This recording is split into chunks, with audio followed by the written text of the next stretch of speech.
Guys, उम्मीद करती हूँ आप सब खैरियत से होंगे। मैं आज आप लोगों के लिए ऑयली स्किन के लिए एक ज़बरदस्त सी रेमेडी लेकर आई हूँ कि जिसको इस्तेमाल करके आपकी ऑयली स्किन नॉर्मल स्किन में कन्वर्ट हो जाएगी। उम्मीद करती हूँ कि मेरी ये रेमेडी आपको पसंद आएगी।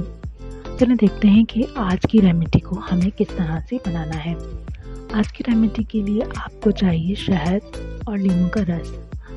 आपने लेना है 1 टीस्पून शहद और उसके अंदर आपने चंद कतरे नींबू का रस शामिल कर उसका पेस्ट बना लीजिए और उसको अपने फेस के ऊपर लगाइए और उसके बाद 15 मिनट के लिए उसको छोड़ दीजिए और फिर आप सादे पानी से इसको वॉश कर सकते हैं। इसके अलावा एक और भी रेमेडी है कि आपने बादाम का तेल लेना है, उसके अंदर आपने चंद कतरे नींबू का रस डालना है और उसको भी मिक्स करके आप वो भी अपने चेहरे के ऊपर लगा सकते हैं। उससे जो आपके डेड सेल होंगे स्किन के अंदर वो एक्टिव होंगे और उससे आपके जो है ऑयल वगैरह रिलीज़ होना कम हो जाएगा।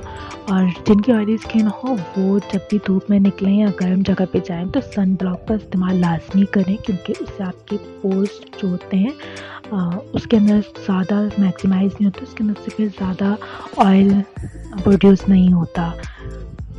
तो जब भी आप बाहर निकलें तो आप सन ब्लॉक लगाइए, उसका इस्तेमाल कीजिए। उम्मीद करती हूँ मेरी ये टिप और ये रेमेडी आप लोगों को पसंद आई होगी। इसी तरह की आसान सी रेमेडीज़ को हासिल करने के लिए मेरे चैनल को सब्सक्राइब कीजिए, मेरी वीडियोस को लाइक और शेयर कीजिए। अल्लाह हाफिज़।